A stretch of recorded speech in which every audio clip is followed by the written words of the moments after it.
다시 우리 만나서 반갑습니다. 오늘은 제가 동쪽 나라 아시아에서 아주 중요한 나라인 인도에 와 있습니다. 인도는 아시는 대로 아, 그야말로 이 힌두교 또 불교의 그 발상국이지만은 실제로 여기 와 보면은 불교인들은 그렇게 많지 않습니다.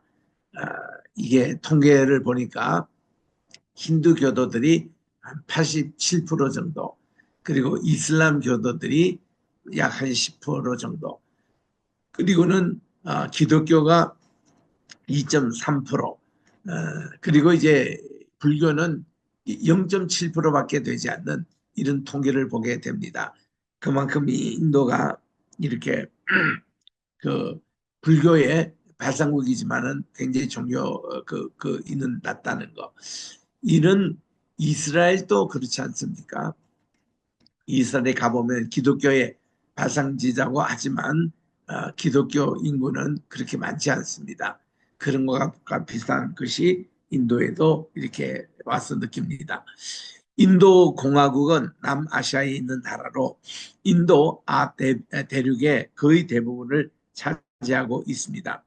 인구는 2023년, 그러니까 2년 이래로 세계에서 가장 많은 국토 면적은 또 세계에서 7번째로 넓은 나라입니다. 그 인구가 이제는 중국이 2위예요. 중국 공식 인구가 14억 정도 되지 않습니까? 요즘은 14억도 무너졌다는 얘기도 있는데 인도는 지금 14억 5천 이렇게 되고 있습니다. 그래서 굉장히 많고, 제가 이 인도 나라에 출입한 지도 벌써 한 20년이 되는데 그때 올 때마다 인도 분들이 걱정하고 있는 것이 여기는 산하 제한이 없기 때문에 인구가 얼마든지 이렇게 낳고 있는데 물과 물, 그리고 이 전기 부족, 또 식량 부족, 이것이 시급합니다. 그래서 진구가 걱정하는 관계로 이것을 어떻게 해결할 것인가, 이게 지금도 통치자들의 고민이기도 합니다. 제가 여기 있는 곳은 벵갈루루에 와 있습니다. 옛날에는 영어로 발음은 벵갈로인데 현지 발음은 벵갈루루입니다. 이 도시는 840만 명이 살고 있는데 뭄바이가 제일 여기서는 크죠. 이 뭄바이는 인구가 1,400만 정도. 그리고 델리와 뉴델리가 한 1,200만 정도의 인구. 그리고 이제 3대, 4대가 좀 있습니다만은 그다음 보통 얘기하는 게 벵갈루루 840을 얘기합니다. 그리고 이제 첸나이가 약 이제 800만 조금 못 되는 이런 인구로서는 5번째 된다, 이렇게 하고 있습니다. 4대 종교의 발상지라고 이렇게 우리가 알려지고 있는 이 나라는 핵 보유국입니다. 그래서 이 세계에서도 이렇게 무시 못하는 나라인데, 4대 종교는 힌두교, 불교, 자이나교, 시크교, 이렇게 4개의 발상지입니다. 그리고 예전에는 조로아스터교, 배화교라고 하는 저 페르시아의 그 종교죠. 여기와 기독교, 이슬람교, 이것이 영향을 미쳤는데 기독교만 해도 사도 도마가 땅끝 선교사로 그가 여기 인도에 도착한 것이 AD 47년 정으로 우리 보거든요. 그래서 이제 그때부터 활동하기 시작해서 여기에 아예 토마스 교단이 있습니다. 토마스라고, 세인트 토마스. 이 교단이 지금까지 있어서 아마 교단으로서는 세계에서 제일 오래된 침례교와 비슷한 이 역사를 가지고 있는 도마 교단이 50년, AD 50년경부터 이렇게 내려오고 있습니다. 18세기 초부터는 영국의 동인도 회사의 관리를 받기 시작을 해서 19세기 중반부터는 영국의 직접적인 지배를 받게 되었고 깐디가 이 비폭력주의 독립운동을 해서 1947년에 독립을 하게 됐지만 지금 또 이 나라는 이렇게 영국을 존경하고 영국의 모든 그 시스템을 굉장히 따르고 있습니다. 총 GDP 규모로서는 세계에서 5번째 높은 나라로 이게 인도는 못 산 나라다 이런 것은 나중에도 보겠습니다만 카스트가 5개 있어요. 캐스트 제도. 그게 제일 낮은 그리고 그 다음에 낮은 이런 분들이 숫자가 많기 때문에 이제 이게 GDP가 그렇지만 위에 브라마 계통이를 말며 크사트리아, 바이샤 이런 계통으로 합시다. 인도의 그 대통령은 드라우파디 무르무 이제 여성 대통령입니다.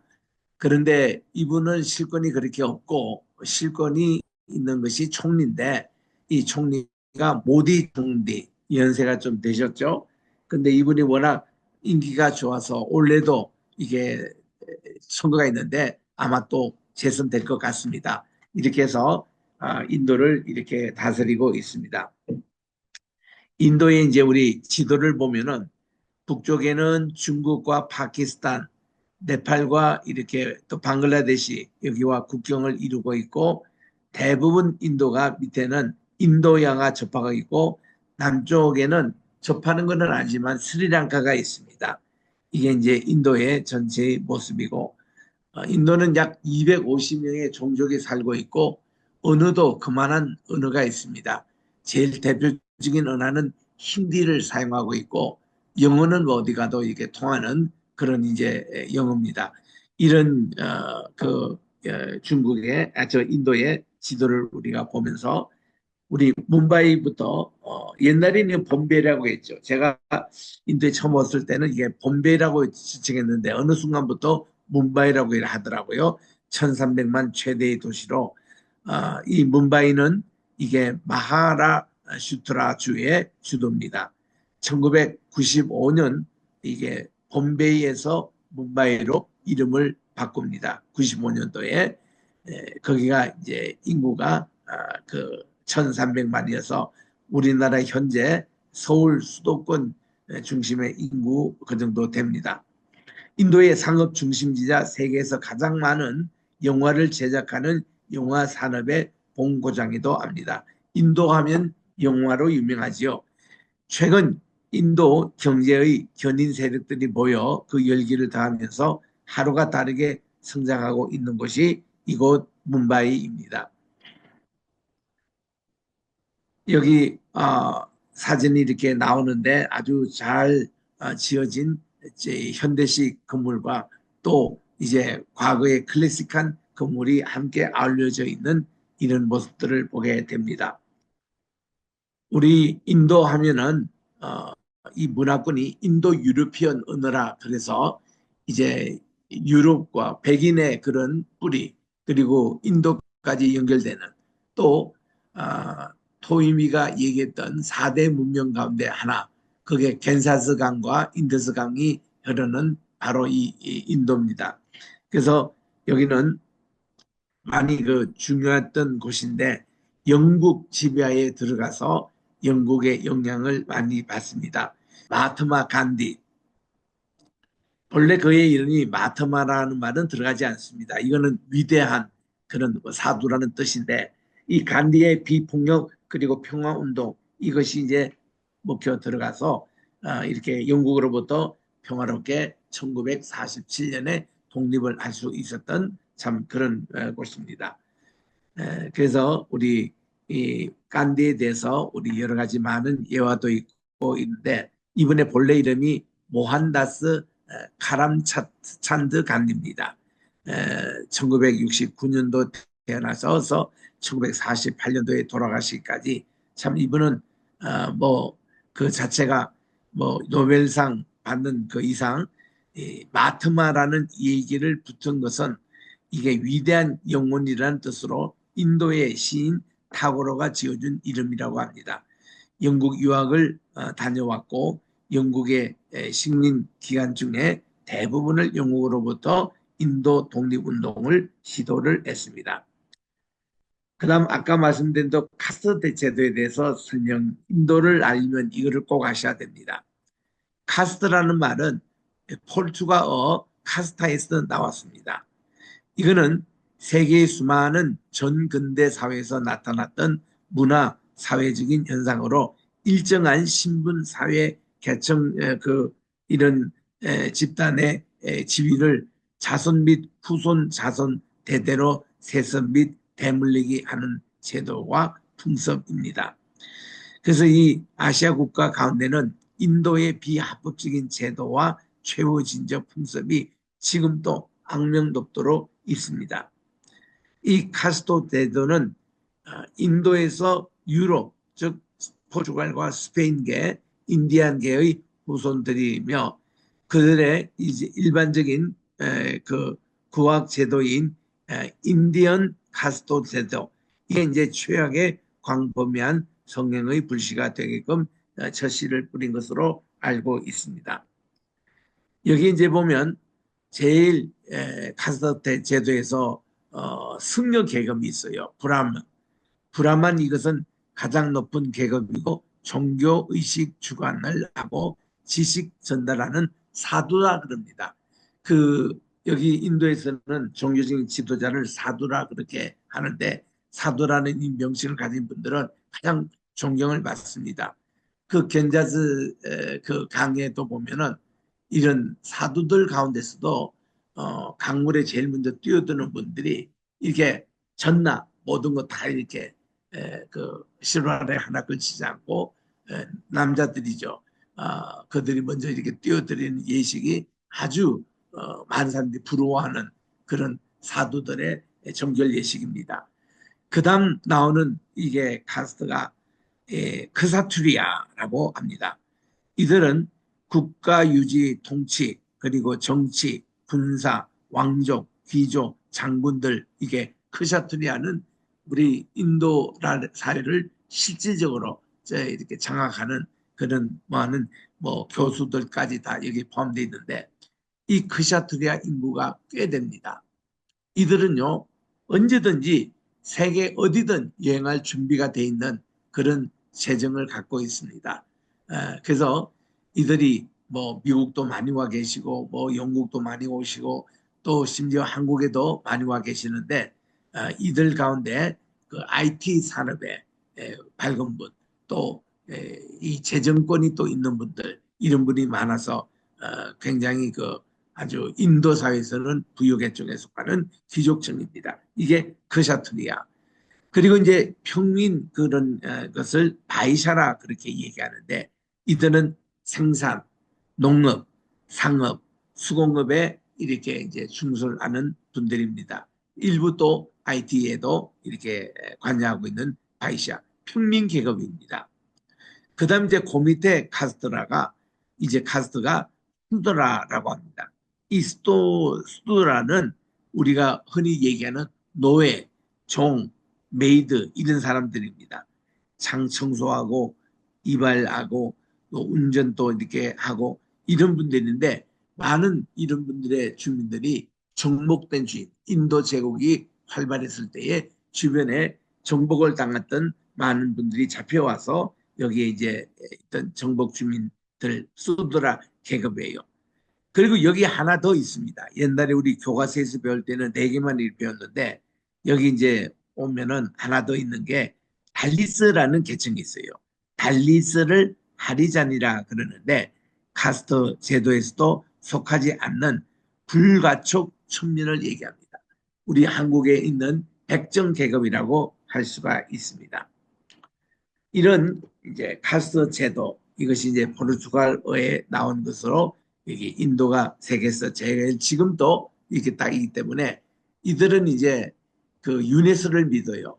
그래서 이 유네스의 전생에서 내가 어떻게 하냐에 따라서 현생의 카스트가 정해지는 겁니다. 내가 현생에 어떻게 하냐에 따라서 내생에 내가 어떤 모습으로 어떤 카스트로 태어날 것인가를 그들이 압니다. 그래서 여기에 있는 분들 가운데는 많은 분들이 이렇게 손에다가 그 뭡니까 이게 우리 빗자루 같은 이렇게 그런 거를 가지고 다니면서 자기가 앉는 자리에도 깨끗이 다 청소하고 거기에 앉습니다. 혹시 여기에 어떤 생물 가진 무슨 개미라든지 바퀴벌레라든지 뭐 이런 거를 하나라도 죽일까 봐 살생하면은 내생에는 아주 그렇게 업을 가지고 태어난대요. 그래서 이렇게까지 아주 그래서 이 어떤 풀밭이라든지 어떤 길을 건널 때도 아주 거기에 어떤 생물이 죽지 않도록 굉장히 조심합니다. 그래서 이제 인도의 대부분 집은 미국에서 유학 온 미국의 뉴욕 인도 집에 가보면은 바퀴벌레, 파리 또 심지어 개미들 같이 더불어 살아요. 이들은 이것들을 죽이면 큰일 난다고 생각하기 때문에 보면은 아주 진풍경이 많이 있습니다. 자, 아까 우리 수도 델리를 이제 설명을 하는 과정에서 여기에 지금은 뉴델리와 올드 델리 이렇게 둘로 나누고 있습니다. 뉴델리가 이제 이 신도시여서 뭐 아주 아파트 또 높은 빌딩들이 많고요. 올드 델리는 그 예전 모습 그대로 클래식한 그런 것이 많이 있습니다. 그래서 원으로 또 둘려가지고 이렇게 신도시하고 올드 도시가 같이 있는데 뉴델리는 1911년부터 수도가 됐다는 것입니다. 도로망이 잘 펴져 있고 그리고 정치적인 중심입니다. 그래서 여기에 이제 국립박물관 가볼만 하고요. 너무 아주 볼 게 많습니다.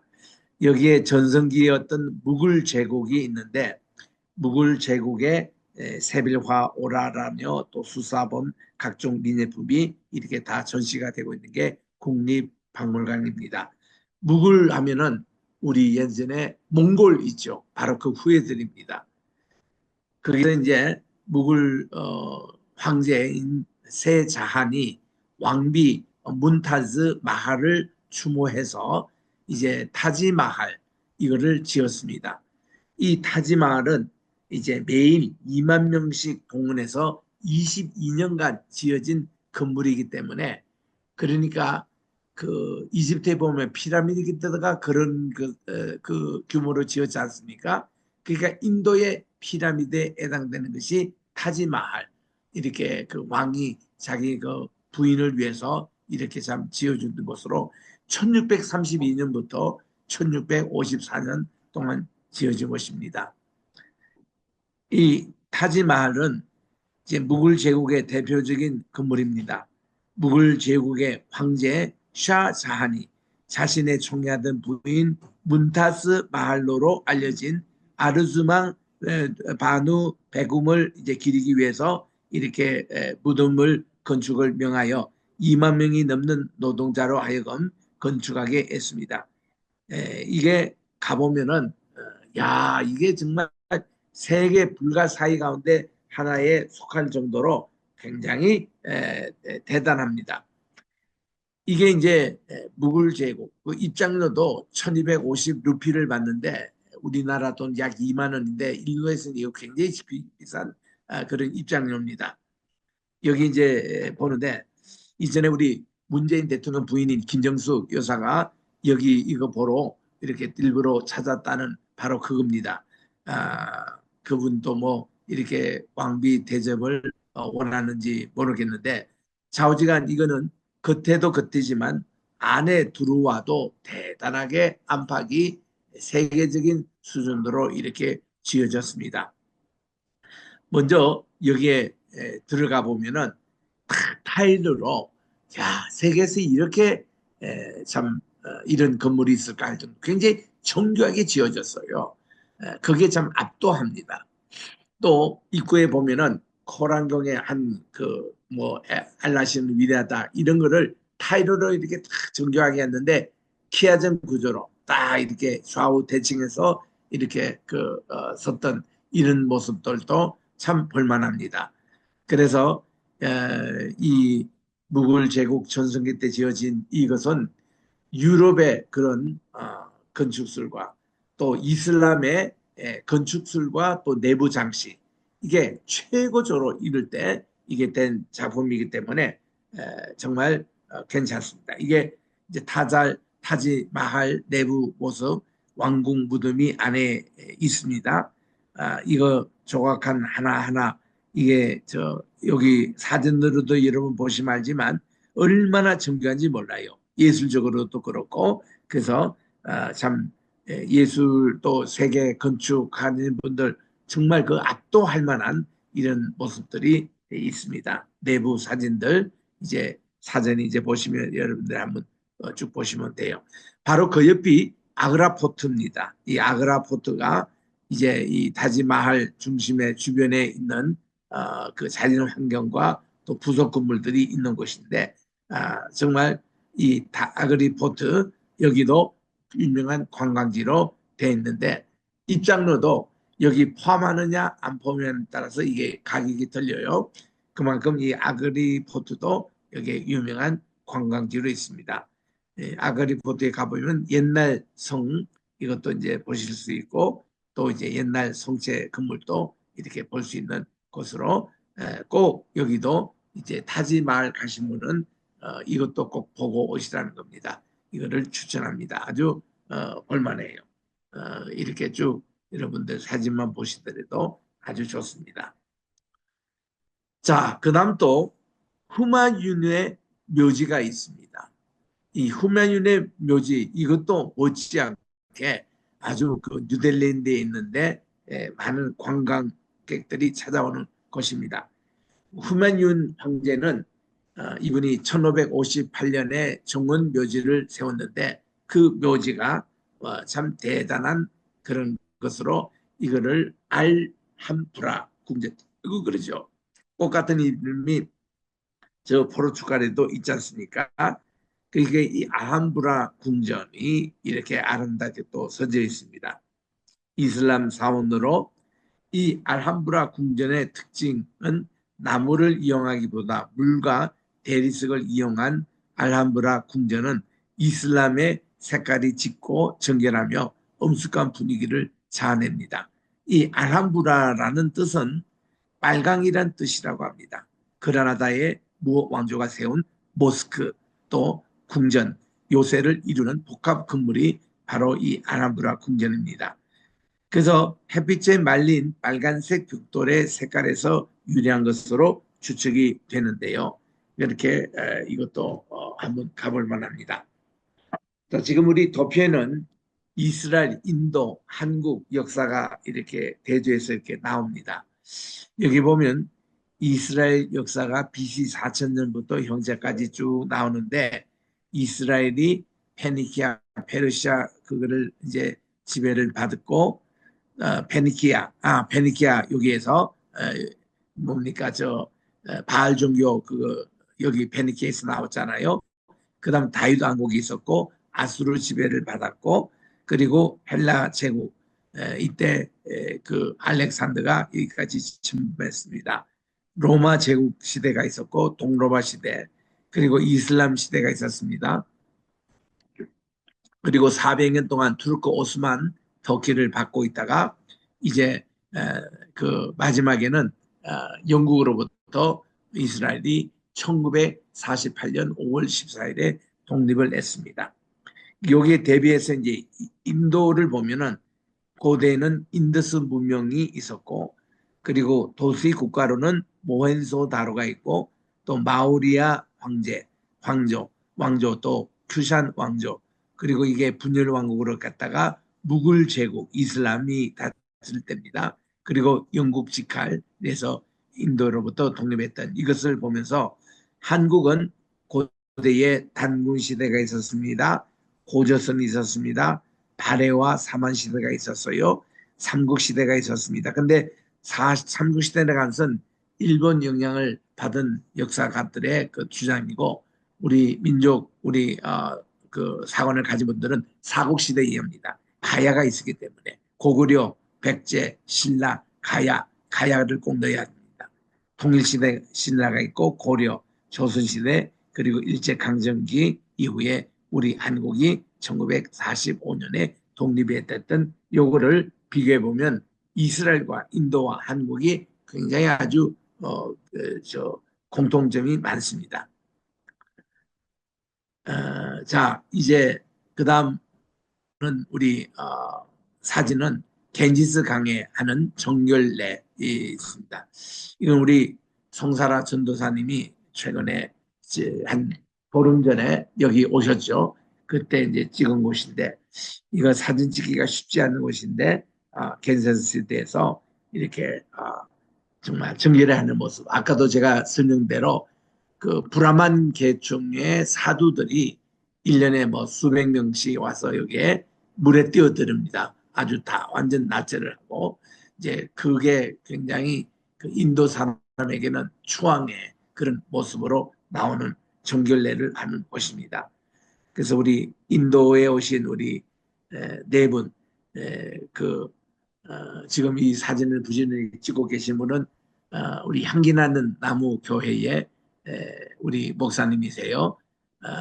그래서 우리 목사님과 사모님 그리고 우리 송사라 전도사님과 남편 되시는 박통철 집사님 이렇게 네 분이 이때 오셔서 250만 원에 해당되는 담요 250장을 이렇게 가입하시다가 집 없는 사람들, 무수자들 이들에게 담요를 나눠준 사역을 하고 가셨습니다. 그 첸나이도 방문하시고 그랬는데 그때 이제 찍은 사진들 몇 장을 올렸습니다. 그리고 이제 우리 요거는 아마 다음 주에 제가 계속 해야 될 것 같은데 요게 이제 인도에 보면은 그렇게 3억의 신을 섬기는 가운데서도 이들이 대표적인 신이 세 신입니다. 브라흐마 창조의 신이죠. 또 비슈누 이거는 유지와 보존의 신입니다. 그리고 시바 이거는 파괴와 재생의 신입니다. 그래서 우리 통도사에 들어갈 때 보면 사천왕이라고 딱 나오죠. 그게 다 시바의 그 어떤 신의 영역을 받는 사람이 사천왕이라고 그래요. 그래서 이제 요거는 직접 그림을 보시면서 설명을 드려야 될 것 같으니까 오늘은 여기까지만 하고 여러분들이 좀 질문 있으면 질문해 주시기 바랍니다.